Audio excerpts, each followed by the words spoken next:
Do you remember 2 years ago of a lady named Brittany Mayard? She was a woman at the age of 29 that caught America's heart because she was terminally ill with brain cancer.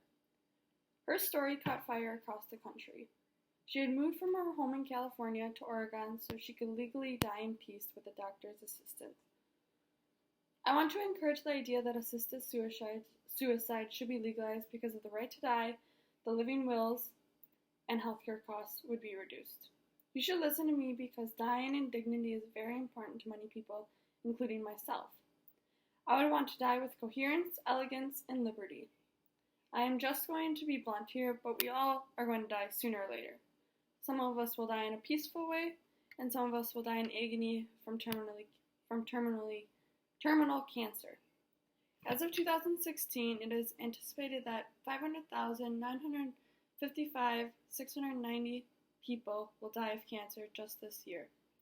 Assisted suicide should be legalized because of the right to die, independence for the terminally ill, and health care costs would be reduced. I will first be discussing the importance of the right to die.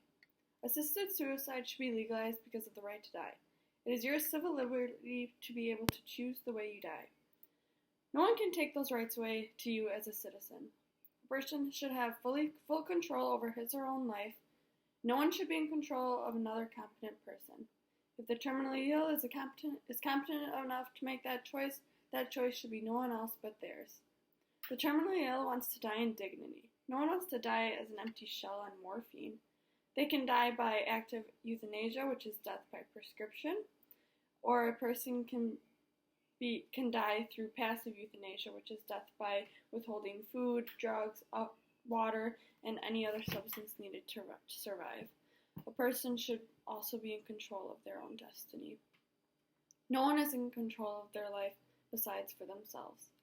Although the right to live is important, so is the second part that I will be discussing. Assisted suicide should be legalized because of the independence for the terminally ill. No one wants to die on their deathbed in agony. They would rather die knowing they were independent. The terminally ill should have the right to an independent doctor-patient relationship. A person should have their independence even when they are terminally ill. No one wants to be cooped up in a dark room having to get bathed by a stranger. Each person deserves a valuable life of choosing their own destiny. Independence is what a person who can do nothing truly wants. Finally, if assisted suicide is legalized, healthcare costs would be reduced. Healthcare reductions for the family will be reduced because all of the ongoing treatment, which would not work anyway because terminally ill cancer, would be expunged. Hospital bills are nowhere near cheap, so prolonging a person's life that does not even want to be living seems preposterous to me. If you have ever been in the hospital, you know it is not cheap.